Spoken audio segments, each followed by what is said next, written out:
a Deus. Melhora um pouquinho meu som, aí melhorou já. Graças a Deus, aleluia. Obrigado, pessoal, aleluia.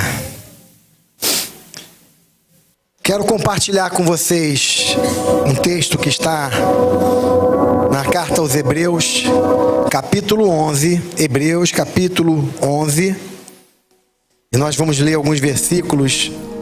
Primeiro nós vamos ler o versículo 10.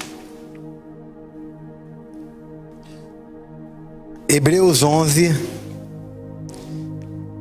Nós vamos projetar os textos aqui, ok? Para facilitar a sua leitura. Mas você pode também acompanhar aí com a sua Bíblia, se você desejar. Pai, nós queremos colocar nas tuas mãos esse tempo do compartilhar da palavra. Que teu Espírito Santo possa falar e que nós possamos estar sensíveis à tua voz. Usa-nos e também abre os ouvidos dos teus filhos para ouvirem o teu falar. Em nome de Jesus, amém. Hebreus 11, versículo 10. Pois ele esperava a cidade que tem alicerces, cujo arquiteto e edificador é Deus. Todos estes ainda viveram, versículo 13, todos estes ainda viveram pela fé e morreram sem receber o que tinha sido prometido. Viram-nas de longe e de longe as saudaram, reconhecendo que eram estrangeiros e peregrinos na terra. Os que assim falam mostram que estão buscando uma pátria. Se estivessem pensando naquela de onde saíram, teriam oportunidade de voltar. Em vez disso, esperavam eles uma pátria melhor, isto é, a pátria celestial. Por essa razão, Deus não se envergonha de ser chamado Deus deles, pois preparou-lhes uma cidade. Verso 24. Pela fé, Moisés, já adulto, recusou ser chamado filho da filha do faraó, preferindo ser maltratado com o povo de Deus a desfrutar os prazeres do pecado durante algum tempo. Por amor de Cristo, considerou a desonra riqueza maior do que os tesouros do Egito, porque contemplava a sua recompensa. Quero compartilhar sobre o tema cidadãos do reino dos céus. O capítulo 11 de Hebreus é um capítulo extraordinário, não é mesmo? É um capítulo que fala sobre a fé, as conquistas dos patriarcas, dos homens e mulheres de Deus, dos heróis da fé, as conquistas que eles tiveram através da sua fé. Os primeiros a serem mencionados, antes do texto que nós lemos, começa com Abel. Abel, que deu uma oferta que atraiu a presença do Senhor, atraiu a atenção do Senhor. O Senhor diz sobre a oferta de Abel que Abel ofereceu o melhor que ele tinha. Seu irmão Caim ficou com inveja, o matou. Mas ainda que Caim o tenha matado, ele não pôde matar a atitude de Abel, uma atitude de fé, porque Abel era um homem íntegro, e sua oferta tinha a ver com a sua essência. A oferta de Abel tinha tudo a ver com a sua integridade. A oferta de Abel tinha tudo a ver com a sua intimidade e relacionamento com Deus. Por isso, mesmo depois de morto, a atitude de Abel ainda fala. Depois menciona Enoque. Enoque era um homem que tinha relacionamento com Deus, tinha intimidade com Deus, tinha comunhão com Deus, andava com Deus. Enoque, na tipologia bíblica e profética, ele representa a igreja de Jesus. Por quê? Porque Enoque andou com Deus, já não foi mais encontrado, porque Deus o arrebatou. Ele foi transladado, ele foi arrebatado. Ele era um homem de fé. Depois menciona Noé. Noé, ao ser avisado das coisas que não se via, foi movido por um santo temor e construiu a arca que salvou a sua própria vida e a sua família. Irmãos, imagina, na época de Noé, construir uma embarcação nas dimensões que foi a arca. após uma revelação, após um falar do Senhor, e depois de muitos anos, de muitos e muitos anos trabalhando, sem desistir, sem desanimar, Noé leva a cabo a construção daquela arca. Uma demonstração de fé, uma fé tão elevada que o colocou na galeria dos heróis da fé de Hebreus 11. Em seguida é mencionado Abraão. Abraão, ao ser chamado por Deus, Deus chamou Abraão para um lugar que ainda ia mostrar. Abraão não sabia para onde estava indo não, irmãos.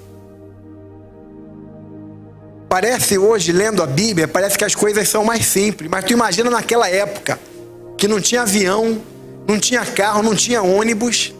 Deus chama Abraão para pegar tudo que ele tinha, a família dele, para ir para um lugar indeterminado. Uma terra que Deus ainda iria mostrar para ele. Às vezes a gente fica querendo saber as coisas que Deus tem para nós, e aí a gente quer que Ele mostre tudo. Senão a gente não se move, senão a gente não sai do lugar, senão a gente não age. Se Deus não disser exatamente para você o que Ele vai te dar, depois que você fizer aquilo que Ele está te mandando fazer, você não faz. Por quê? Você quer que Ele mostre tudo, porque senão você não desconfia. Você não tem segurança em obedecer. Não é assim que a gente age muitas vezes, irmãos? Né? A gente é assim, a gente fica tentando entender, tentando ter as coisas sob controle, tentando manipular as variáveis, né? E não as variáveis científicas, mas as variáveis espirituais, que não podem ser controladas através da nossa capacidade, através do nosso intelecto, através da nossa compreensão.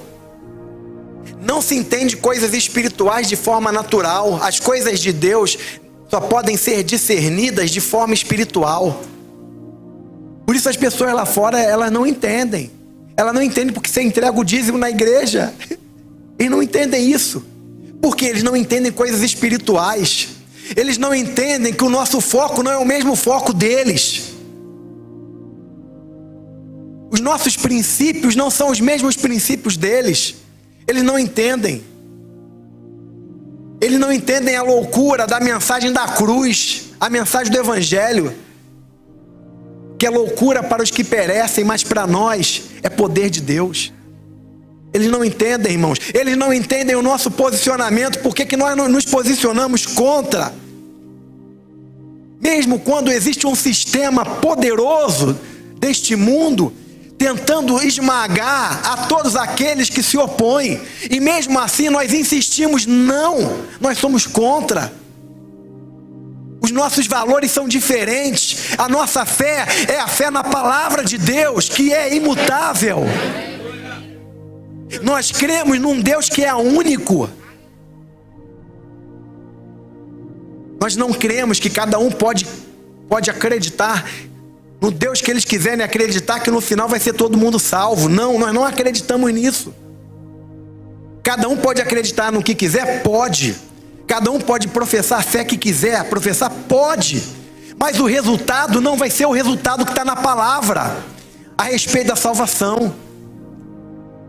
Nós cremos que só existe uma porta, e essa porta é a porta estreita, e o nome dessa porta é Jesus. Esse mesmo Jesus que é a porta e é a porta estreita, Ele também é o caminho, e Ele é um caminho estreito. Não tem como seguir por esse caminho estreito, cheio de concessões pecaminosas. Por isso, a igreja, ela acolhe a todos. Jesus recebe a todos. Mas ao mesmo tempo que a igreja acolhe a todos, recebe a todos, há um chamado. Cada um que entra pela porta é chamado para o arrependimento, é chamado para abandonar o pecado, e não importa o nome: mentira, vícios, drogas, roubo, adultério, homossexualismo, assassinatos. Não importa o nome do pecado, maledicência. Quando nós entramos pela porta da salvação, que é Cristo, Ele nos chama ao arrependimento, Ele nos chama a uma mudança de vida. Não existe caminho estreito na prática das obras do caminho largo. Não existe o entrar pela porta estreita, a porta de salvação, sem abrir mão da velha vida e da velha natureza. Nós somos chamados para viver uma nova vida em Cristo. Nós somos chamados para reinar com Cristo. Nós somos chamados para expandir o reino de Deus. Porque nós somos cidadãos do reino dos céus. Abraão, ele construía altares e ele habitava em tendas. Sabe o que eu entendo sobre isso? Abraão não construía casas com tijolos, que já era uma tecnologia existente naquela época. Lembra da Torre de Babel, que foi antes de Abraão? Eles construíram uma grande torre, com tijolos, com betume. Já existia uma tecnologia que possibilitava Abraão construir uma casa permanente. Mas Abraão e os seus filhos, Isaque e o seu neto Jacó, eles habitavam em tendas. Por quê? A tenda representa que nós não temos morada permanente aqui neste mundo. Nós podemos levantar nossa tenda e seguir adiante a qualquer momento. A tenda indica que os olhos de Abraão não estavam nas coisas terrenas. Esse homem de fé, ele enxergava uma morada futura, uma morada celestial. Você é chamado pelo Senhor, a pastora Cristiane estava falando aqui, tudo a ver com o que eu vou pregar aqui, estou pregando. Nós não somos deste mundo, nós não fomos chamados para ajuntar tesouro aqui neste mundo. Nós não somos chamados para viver a nossa vida dando tudo que nós temos para esse mundo. Não. Nós estamos aqui neste mundo, existem coisas que nós temos que dar conta, que dizem respeito a este mundo, mas o nosso foco precisa ser na cidade eterna, no mundo vindouro, na pátria celestial.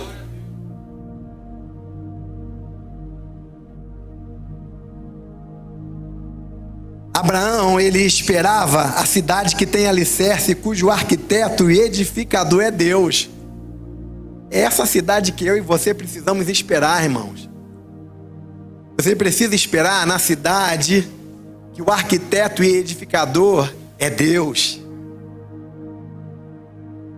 Depois ele menciona os demais descendentes, aí nesse capítulo, no início do capítulo 11 de Hebreus, e fala de Moisés.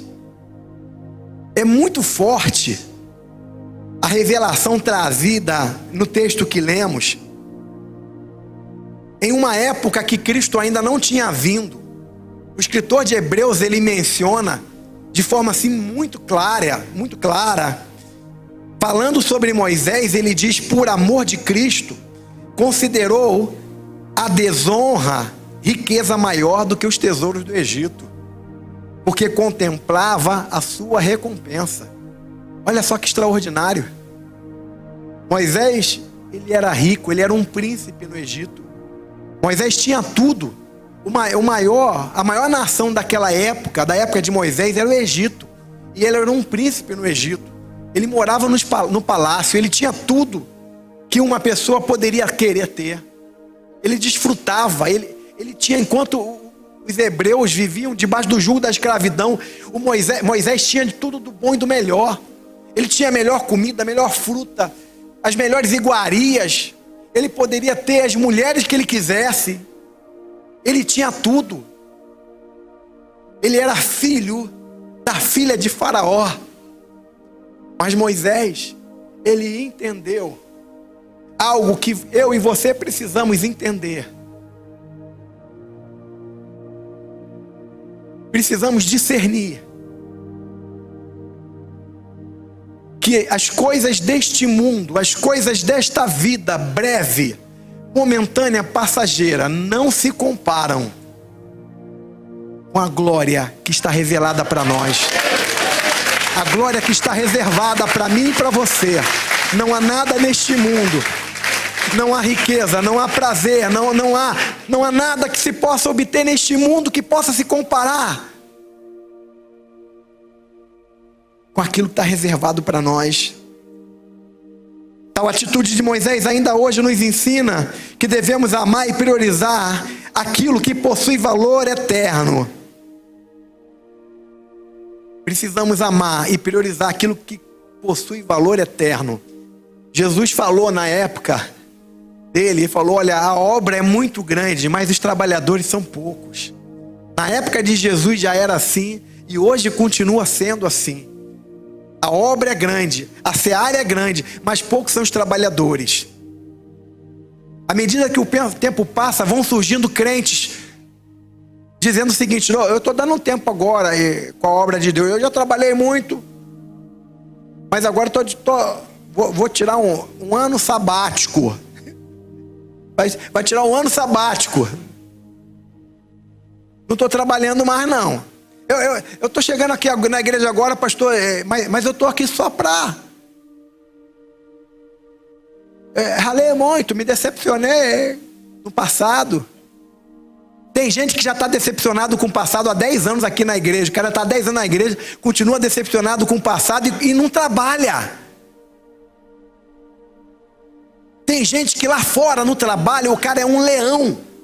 O cara pega as coisas, se envolve, trabalha, se apresenta, produz, mas na igreja é um gatinho. Lá fora é um leão, na igreja é um gatinho. Não coopera, não ora. Vamos jejuar, o cara... Não. Lá fora, vamos pro churrasco. Leão. Na igreja, vamos jejuar. Não. Vamos pro restaurante.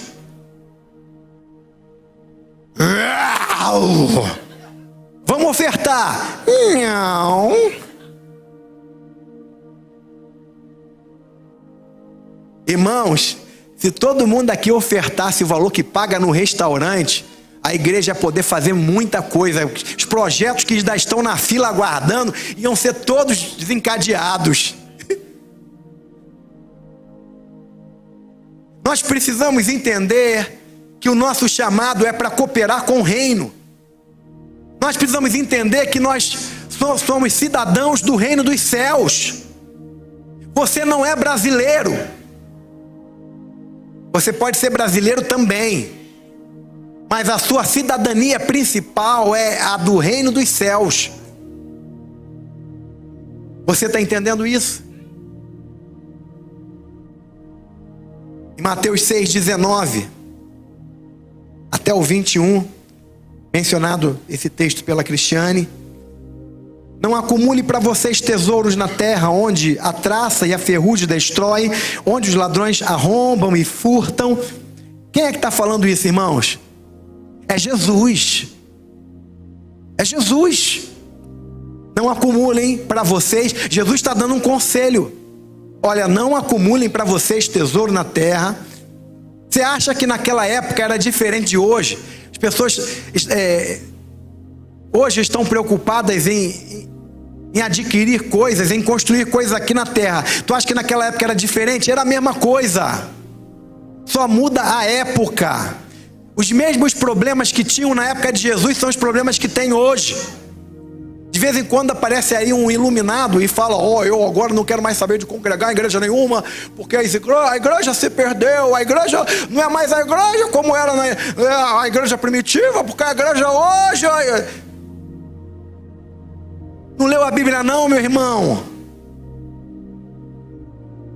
Graças a Deus nós nunca tivemos aqui na nossa igreja 10% dos problemas que tinha na igreja primitiva. Na igreja primitiva tinha difamador, na igreja primitiva tinha divisão, carnalidade de divisão, gente que não honrava a liderança. O apóstolo Paulo tem autoridade apostólica, ao ponto do apóstolo João ter que chamar Quando o apóstolo João enviava de Jerusalém representantes para ministrar na igreja, os caras não eram recebidos. Porque aquela liderança tinha um coração que eles queriam ser os caras.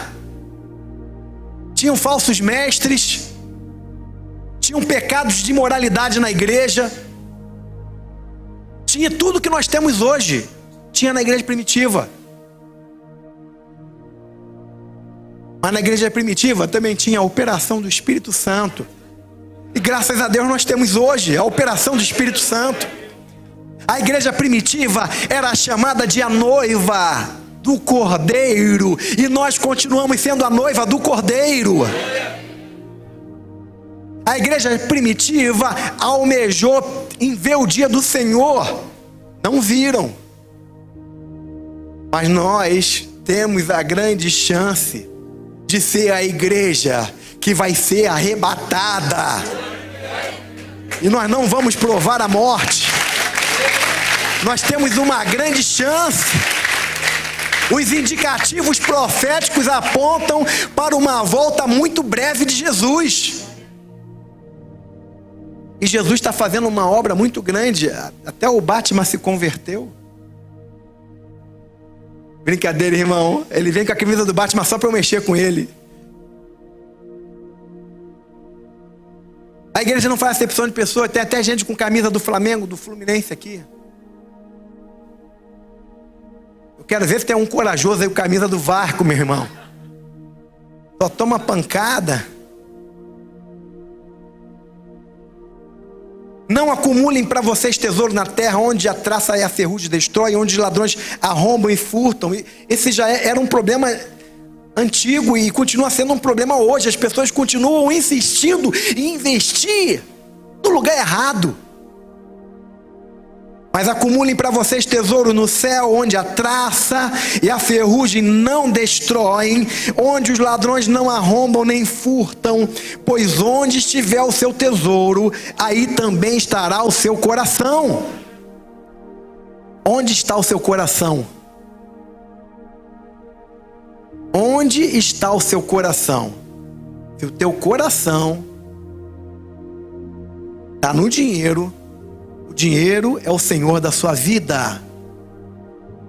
Se o teu coração está na tua família, você está arrumando um problema sério para a tua família, porque eles vão sofrer as consequências da sua má escolha em relação à prioridade. Jesus precisa ser o primeiro na nossa vida. Ele tem que ser o primeiro. Ele tem que ser o primeiro. Se você tem que empregar a tua energia, a tua força, o teu vigor, a tua saúde em algo, este algo tem que estar relacionado a Jesus. É importante trabalhar, porque a Bíblia fala que quem não trabalha também não deve comer. Ok? Se tiver alguém aí, algum adolescente de 45 anos, 50 anos aí, que ainda não trabalha, meu irmão, a orientação bíblica é para você não comer. Ok? Nós precisamos trabalhar, nós precisamos investir tempo de qualidade na nossa família. A nossa família tem que ser, depois de Deus, a maior prioridade. Mas tem pessoas que estão colocando a família em primeiro lugar. Era envolvido com as coisas de Deus, nasceu o filho, agora não, agora eu tenho que criar o meu filho. O filho, esperar o filho crescer. Meu filho é adolescente, está dando muita alteração, não quero saber de envolver com as coisas de Deus não. Irmão, se tem alguém que pode ajudar você, que tem alguém que pode abençoar a vida dos teus filhos, é Deus. Quando nós nos envolvemos com os negócios de Deus, Ele nos dá sabedoria, Ele nos dá a sua bênção em relação às nossas necessidades. A gente está num mundo doido, irmãos. Nossos filhos têm livre-arbítrio. Nós ensinamos, mas eles têm livre-arbítrio. A parada está tão doida que, por mais que a gente ensine, a concorrência é desleal.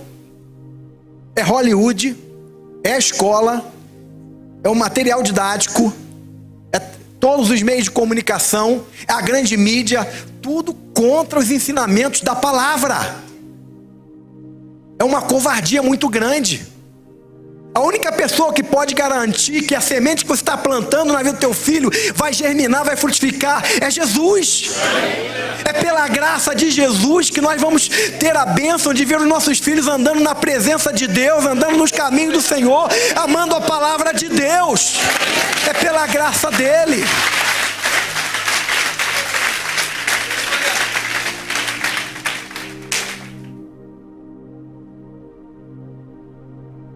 Aí termina o texto: pois onde estiver o seu tesouro, também estará o seu coração. Onde está o seu coração? Seu coração está, sabe aonde? Onde está o seu tesouro.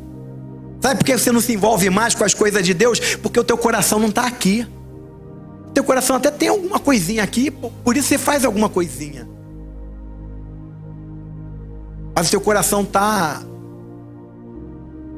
tomado por outras coisas. Mas você pode ser aquele gestor do coração. Senhor, som do meu coração. Eu não quero nada, Senhor, que esteja na minha vida, que esteja tomando o teu primeiro lugar. Som do meu coração, muda. Se eu não estou conseguindo ver, me faz ver. Porque tem coisas que a gente não consegue ver. Tem coisas que precisam mudar na nossa vida que a gente não consegue ver. As pessoas dão feedback pra gente, a gente ainda fica chateado. Não é assim? Ainda fica aborrecido ainda, ó. Vai tomar conta da sua vida, ó. Não tem o que fazer, não? Olha pra ele mesmo. Tira a trave do seu olho primeiro. Tem coisas que se o Senhor não mostrar pra gente, a gente não vai mudar. Uma árvore, ela só pode ser conhecida por causa do seu fruto. Qual é o fruto que você está dando? Irmãos, a gente precisa se deixar ministrar pela palavra de Deus, porque a palavra de Deus é que vai nos mudar. Se nós não estamos produzindo fruto, Deus, eu quero produzir fruto. Eu quero cooperar com o reino, com a expansão do reino. Eu quero ser alguém que vai ser um instrumento, vai ser usado pelo Senhor para fazer a diferença na vida de alguém. Você está entendendo? Aprendemos com esses amados irmãos a viver a breve vida terrena, tendo como foco principal a vida eterna, a pátria futura. Eles viviam como pessoas que não tinham nada que os prendesse, nada que os detivesse. Os olhos deles estavam fixos no Senhor. Eles caminhavam com toda a sua força, com toda a sua energia, em fé, sabendo que Deus havia preparado para eles uma pátria futura. O apóstolo Paulo declara em 1 Coríntios capítulo 9, versículo 24: vocês não sabem que dentre todos os que correm no estádio, apenas um ganha um prêmio? Corram de tal modo que alcancem o prêmio. Olha só, corram de tal modo. Corram de tal modo. Como você está correndo? Como você está correndo? Corram de tal modo. É assim que você está correndo? Corra de tal modo.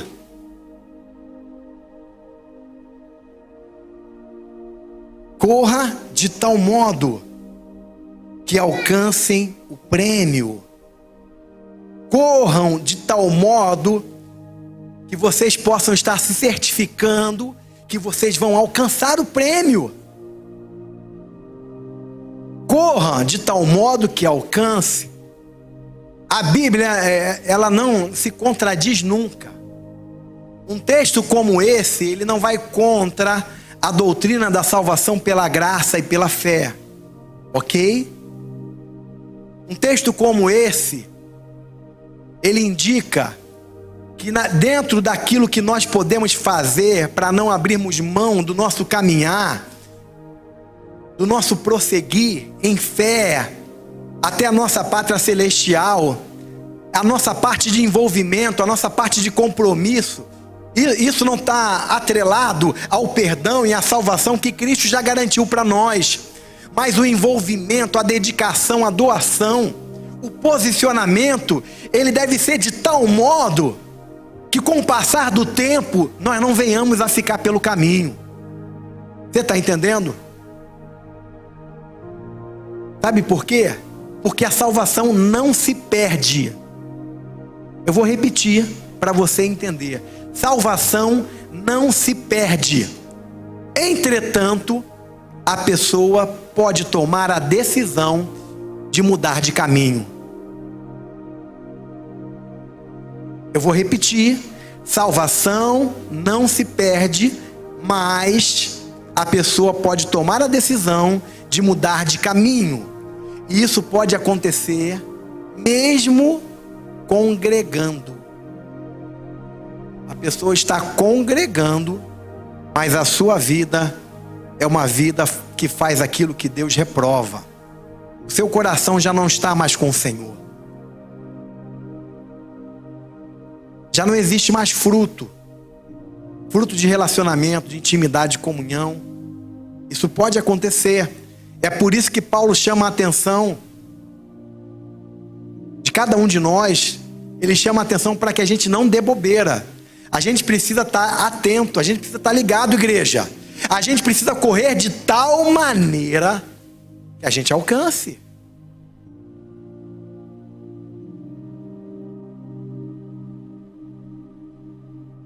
Todos que competem nos jogos se submetem a um treinamento rigoroso para obter uma coroa que logo perece, mas nós o fazemos para ganhar uma coroa que dura para sempre. Sendo assim, não corro como quem corre sem alvo, nem luto como quem esmurra o ar, mas esmurro o meu corpo e faço dele meu escravo, para que depois de ter pregado aos outros, eu mesmo não venha a ser reprovado.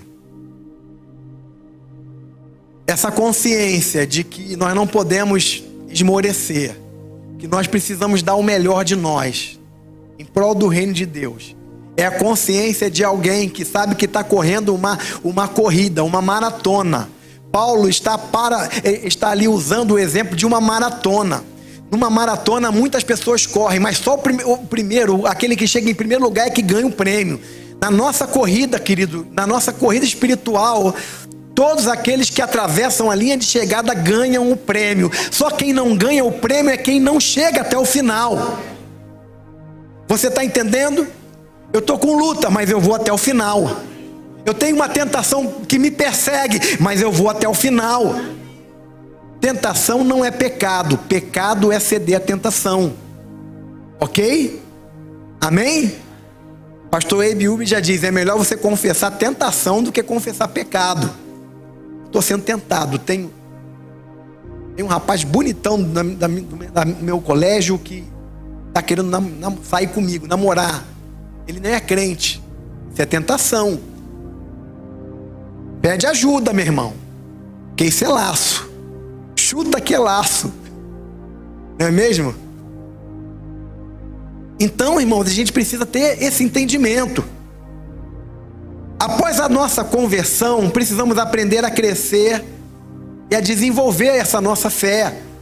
Porque nós estamos numa dinâmica, numa movimentação constante. Nós estamos caminhando. Paulo fala que nós estamos combatendo o bom combate. Mas ao mesmo tempo ele usa esse exemplo da maratona. Nós estamos correndo e temos que correr de tal maneira que a gente possa alcançar. E aí é muito interessante que o apóstolo Paulo compara o nosso exercício espiritual, a nossa prática das disciplinas espirituais, ele compara com a prática da atividade física. Vamos ler 1 Timóteo capítulo 4, versículo 8. Olha o que Paulo diz: o exercício físico é de pouco proveito, A piedade, porém, para tudo é proveitosa, porque tem promessa da vida presente e da futura. Note que o foco sempre é a vida futura. A nossa vida aqui deve estar sendo pautada sempre nas coisas futuras, sempre na vida por vir, ainda que nós sejamos chamados para sermos bênçãos aqui, somos chamados para crescer aqui, somos chamados para prosperar aqui, amém? Deus vai prosperar muitas pessoas no nosso meio. Deus vai levantar empresários aqui que vão ter um coração no reino. E vai ser como uma tubulação. A água vai passar pela tubulação, mas a água, quando passa pela tubulação, a tubulação fica molhada. O destino final não é a própria pessoa, mas o destino final é o reino.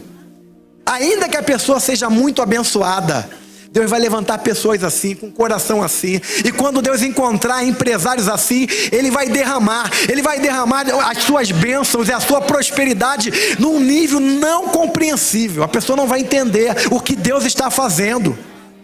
Porque Deus, Ele trabalha, Deus não trabalha. Eu vou dar um carro tão bonitão para o Vitor. O Vitor vai ficar com aquele carro tão feliz da vida. Deus, Ele tem prazer de nos dar as coisas, mas isso para Ele não é importante. O que é importante é o reino, são as vidas. Entendeu? Se aquilo que Ele coloca na tua mão não abençoa ninguém, não interfere no reino, para que Ele vai te dar? Você está entendendo, irmão? Amém? Deus está fazendo uma obra tão grande, vou repetir a piada, que até o Batman está vindo para a igreja. O exercício físico é de pouco proveito, mas a piedade é muito proveitosa.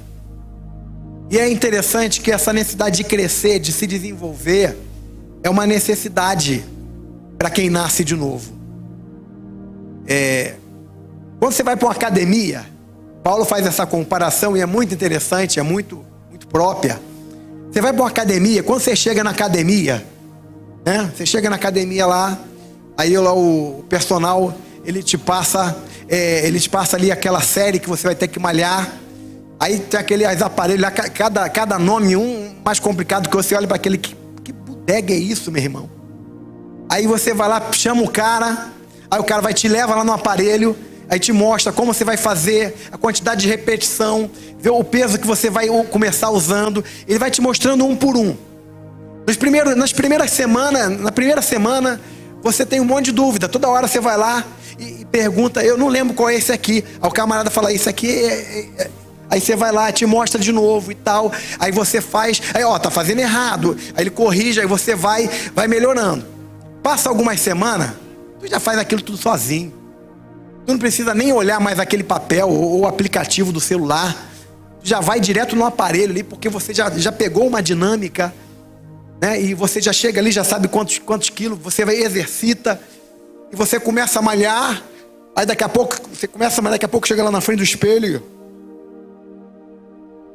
Deu tempo nem de mudar nada, mas o cara já se acha ali mais musculoso e começa a malhar. Porque ele está se exercitando fisicamente. O exercício físico, ele é importante. Paulo fala que a piedade é mais. Ele não está dizendo que o exercício físico não é importante. O exercício físico é importante, mas a piedade é mais importante. Eu fico impressionado, às vezes chego na academia, porque o bom da academia é quando a academia está vazia, não é, irmão? Tá vazio, tu vai no aparelho, vai no outro. Quando chega lá, tem os caras parados no aparelho. Às vezes tá com o celular ali. Dá vontade de dar uma esquentada na orelha. O velho homem fica ali, esquenta a orelha. Eu, não, rapaz. Tá o tamanho do cara, o braço do cara ali. Eu vou esquentar a orelha do cara, meu irmão? Nem que ele fosse pequeno. Aí tu chega lá, pô, tá frio. Frio e chovendo. Aí tu vai pra academia, não, hoje vai estar uma maravilha. 10h30 da manhã, vou pra academia, 10h30 da manhã, frio, chovendo. Beleza, não vai ter ninguém. Tu chega lá, meu irmão, academia. Tu fica até com raiva, cara. Pô, esses caras não trabalham. É hora de estar em academia. Mas os caras estão ali, exercitando com uma disciplina. Uma disciplina, irmãos, que tu fica até com raiva. Agora, a piedade, que tem um proveito para a vida vindoura, que é muito mais importante, que nós deveríamos ter uma disciplina muito maior a respeito da nossa prática de oração, da nossa meditação na palavra, do nosso jejum, a nossa comunhão com o Senhor, o nosso desenvolvimento espiritual. Porque, queridos, se você desenvolver só os músculos e não estiver em Cristo, você vai com músculo e tudo para o inferno. Aliás, você vai sem músculo, porque o corpo vai ficar, o músculo vai ficar na terra. Mas a piedade vai redundar em recompensas eternas. A vida piedosa, a vida de oração, a vida de consagração, a vida de comunhão vai trazer benefícios por toda a eternidade. Você está entendendo? Academia, meu irmão, varões, tem que vigiar, irmão. Eu às vezes chego na academia e começo a orar em línguas. Agora não, agora estou mais tranquilo. Mas quando chegou no começo, não estava acostumado. Os caras tudo saradão, as mulheres tudo bombadona.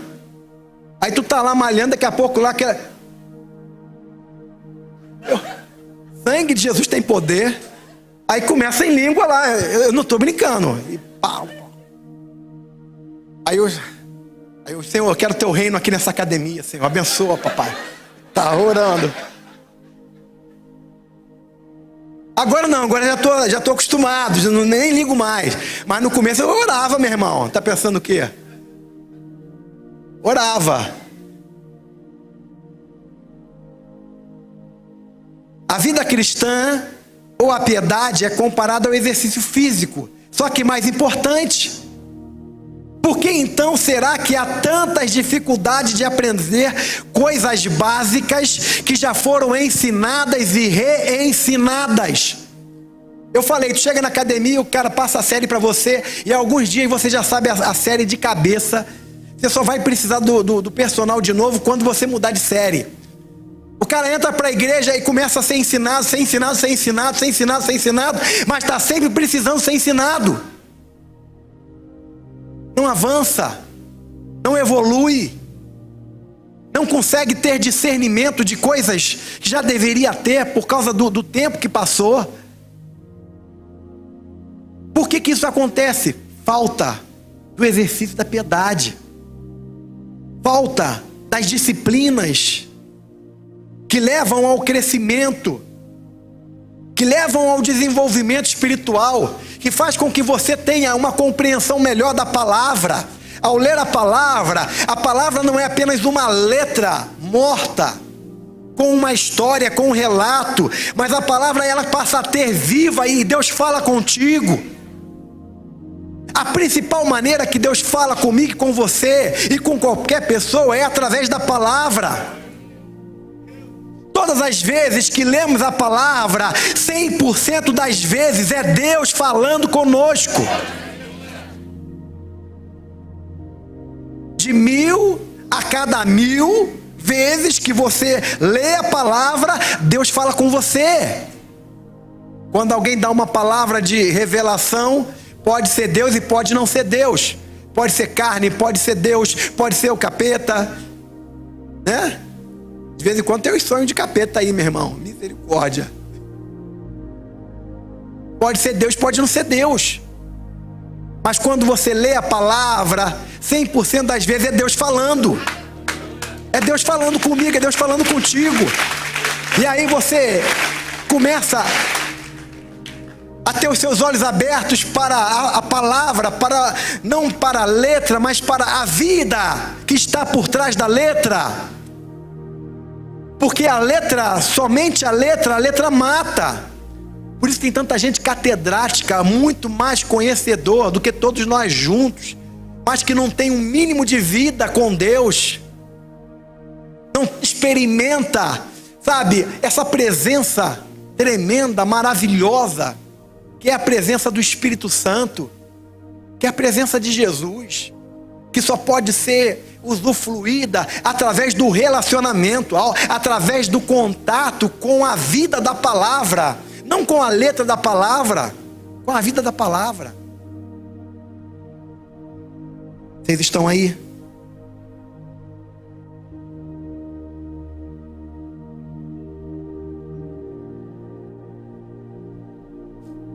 Muitas pessoas não cresceram, e por não terem crescido não conseguem aprender, e porque não aprendem, não são transformadas, porque o aprendizado leva à transformação, e o aprendizado da palavra, porque a palavra transforma, o que liberta é a palavra. Você pode expulsar um demônio de uma pessoa, o demônio vai sair em nome de Jesus, e daqui a pouco fizer uma oração forte de novo, na mesma pessoa vai manifestar um demônio novamente, porque você expulsou o demônio, mas a palavra é que liberta, é a palavra que quebra a legalidade para a entrada do demônio na vida daquela pessoa, é a palavra que faz aquele ser espiritual, aquele homem interior cheio de Deus. É a palavra, é a vida da palavra. 1 Coríntios capítulo 3, versículo 1, eu já estou terminando. O apóstolo Paulo falando com a igreja no Novo Testamento, não foi nos dias de hoje não, tá, irmãos? Antes que você fale, mas a igreja do dia de hoje, naquela época, era mole também não. Irmãos, não lhes pude falar como a espirituais, mas como a carnais, como a crianças em Cristo. Dei-lhes leite e não alimento sólido, pois vocês não estavam em condições de recebê-lo de fato. Vocês ainda não estão em condições. Os caras já eram para estar comendo alimento sólido. Paulo deu leite para os caras, os caras tinham que receber leite, porque eram recém-nascidos espiritualmente, mas o tempo passou e eles continuavam sem condições de receber alimento sólido. Por quê? Porque não cresceram. Será que isso está acontecendo com a gente, irmão? Fala com você mesmo, será que isso está acontecendo comigo? Eu recebi leite, estou recebendo leite, e quando vem alimento sólido eu não consigo me alimentar porque é pesado. Sabe o que é leite, irmão? Já viu? Nós estamos num modismo agora nas igrejas, pregação de coach, pregação motivacional, entretenimento, né? Piada. Eu não sou contra de vez em quando a gente ter alguma coisa engraçada, mas a palavra não pode ser só isso. Motivacional, você vai 5 passos para derrubar 100 gigantes de uma vez. O negócio virou agora. Você está entendendo? Cara, isso é leite. Esse tipo de palavra é leite. Esse tipo de palavra pode até ser bem-vindo como uma estratégia para trazer alguém que não conhece Jesus ainda, mas depois que você conhece Jesus, esse tipo de palavra não te leva a crescer. Você precisa de alimento sólido. E a ponderação de Paulo é que aqueles irmãos já era para estar comendo alimento sólido e ainda continuavam necessitando de leite.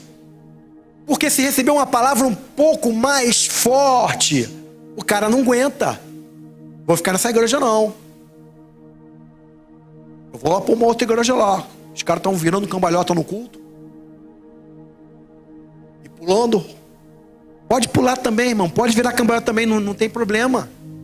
Mas recebe também a palavra. Amém? O Espírito Santo é o Espírito da palavra.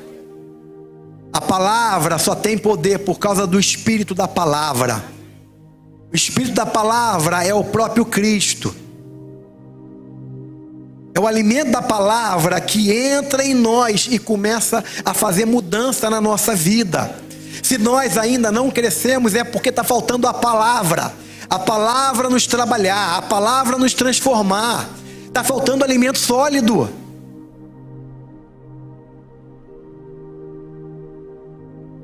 Hebreus capítulo 5, de 11 a 14.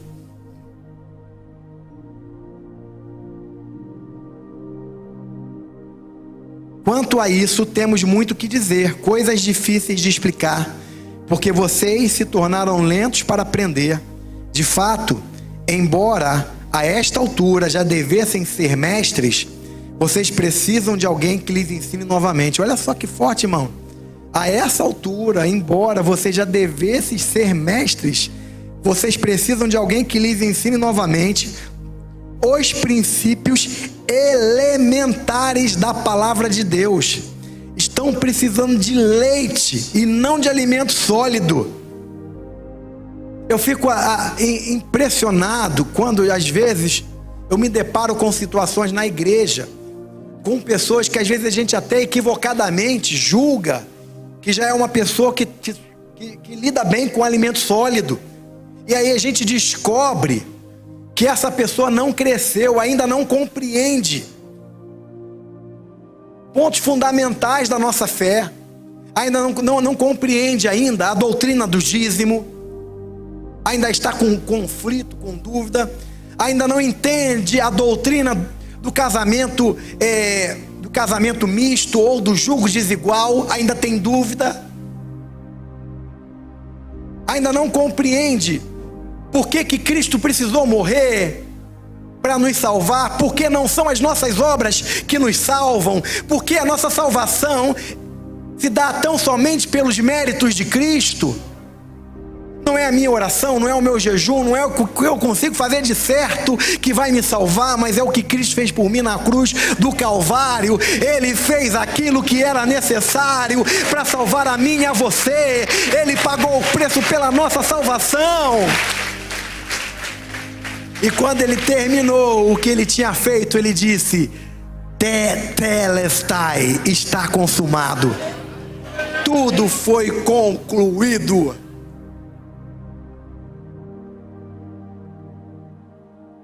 Quero terminar essa palavra dizendo para você que nós somos cidadãos do reino dos céus. Por enquanto nós estamos aqui.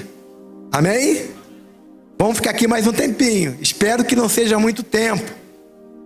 Aí alguém vai falar: pô, pastor, mas Jesus podia esperar mais um tempinho só para eu casar. Cara, se Jesus voltar, tu vai estar num lugar tão extraordinário, tão melhor. Você tem noção do que é casar? Tem noção das lutas do casamento? Casamento é uma benção, mas tem luta, irmão. Não queira que Jesus não volte porque tu não casou, não, cara. Queira que Jesus volte, aí tu não precisa casar, gastar dinheiro com festa. A nossa pátria não é aqui. Viu, irmãos? A nossa pátria não é aqui. Estamos apenas de passagem. Não construa moradias fixas neste lugar. Habite em cabanas. Habita em cabana. Não construa moradias fixas aqui, não. Pois a qualquer momento nós vamos ter que levantar nosso acampamento. A trombeta vai soar.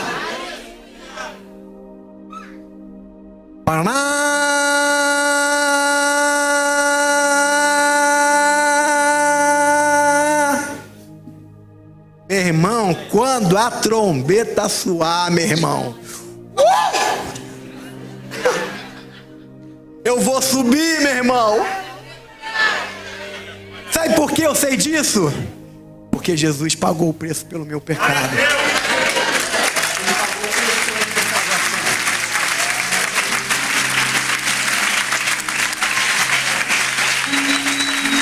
Sabe por que eu também sei disso? Porque Jesus não vai pedir conselho para minha mulher. Ele deve subir ou não. Se pedir, eu estou lascado, irmão. Graças a Deus que Jesus não vai pedir conselho para minha mulher. A mulher separou do cara. E aí, o que aconteceu? Passou um tempo, ela morreu. Aí foi pro céu. Aí quando chegou no céu, aí tinha lá um anjo lá na porta e falou assim: você tem que falar agora as palavras certas para você entrar. palavra certa. Você vai ter que soletrar a palavra amor. Aí ela foi e soletrou a palavra amor. Aí o anjo falou: "Ô querida, entra, seja bem-vinda." Aí ela entrou no céu. Passou um tempinho, uma semana mais ou menos, o ex-marido teve um infarto fulminante e morreu. Chegou no céu, só que nesse momento que ele chegou, o anjo falou: "Olha, eu vou ter que resolver um negocinho. Você fica aqui pra mim," falou pra mulher, "fica aqui pra mim na porta. Mas se chegar alguém, você faz a mesma coisa que eu fiz contigo, pede pra soletrar." Aí o ex-marido chegou. Aí quando chegou na porta, "Oi, você aqui?" "Eu tô aqui. Eu tô querendo entrar." "Mas você não vai entrar fácil assim não, você vai ter que soletrar." Ele: "Vou ter que soletrar o quê?" Aí ela disse: "Você vai soletrar Arnold Schwarzenegger." Graças a Deus que a salvação é pela graça. É por aquilo que Cristo fez. Não dê valor demasiado às coisas perecíveis e transitórias. Viva seus poucos anos de vida terreno movido pelas coisas eternas. Tudo aqui vai passar, irmão. Tua luta vai passar. "Pastor, eu estou numa luta que não acaba mais." Vai acabar. Se não acabar aqui, vai acabar no momento que Deus te chamar, ou quando Jesus voltar.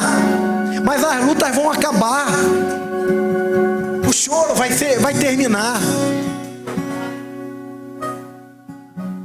Nós estamos aqui de forma transitória. Sabe por quê? Um cristão verdadeiro, se ele tiver que escolher entre morrer ou negar Jesus, ele vai morrer. Sabe por quê? Porque ele sabe que o que lhe espera é uma eternidade. Não vale a pena negar a Jesus, abrir mão de Jesus por uma sobrevida, para ganhar um tempinho mais nesse mundo, porque a vida sem Jesus aqui não vale nada. É ilusória, não é verdadeira. A vida eterna é Jesus. E essa vida aqui sem Jesus não é vida, é uma sombra, é uma neblina que logo logo vai desaparecer. Mas a vida com Jesus é a vida eterna. É a vida eterna. Faça como Moisés fez. Prefira enfrentar as lutas junto com o povo de Deus do que desfrutar os prazeres do pecado por algum tempo. É melhor ser perseguido, é melhor enfrentar a luta, é melhor enfrentar os desafios, é melhor perder a posição, perder o emprego, ficar reprovado na faculdade, do que ficar sem Jesus. Nós esperamos a cidade que tem alicerces, cujo arquiteto e edificador é Deus. Lembre-se que somos estrangeiros e peregrinos aqui, pois esperamos uma pátria melhor, isto é, a pátria celestial, a qual Deus já preparou para nós. Lembre ainda que o exercício da nossa fé nos levará ao crescimento e ao desenvolvimento espiritual tão necessários para que possamos manifestar o reino de Deus. Ei, você é cidadão do reino dos céus. Amém? Se coloque em pé, cidadão do reino dos céus. Se coloque